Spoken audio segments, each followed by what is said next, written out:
ಸ್ವರ್ಗ ಇದು, ಸ್ನೇಹಕ್ಕೆ ಶಾಲೆ ಇದು, ಜ್ಞಾನಕ್ಕೆ ಪೀಠ ಇದು.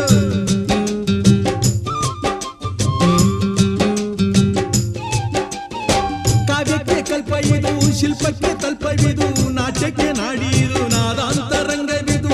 ಕುವೆಂಪು ಬೇಂದ್ರೆಯಿಂದ ಕಾರಂತ ಮಾಸ್ತಿಯಿಂದ ಧನ್ಯವೀ ಕನ್ನಡ, ಕಾಕಿನ ಕನ್ನಡ. ಹುಟ್ಟಿದರೆ ಕನ್ನಡ ನಾಡ ಹುಟ್ಟಬೇಕು, ಮೆಟ್ಟಿದರೆ ಕನ್ನಡ ಮಣ್ಣ ಮೆಟ್ಟಬೇಕು. ಬದುಕಿದು ಜಟಕ ಬಂಡಿ, ಇದು ವಿಧಿಯೋಡಿಸುವ ಬಂಡಿ.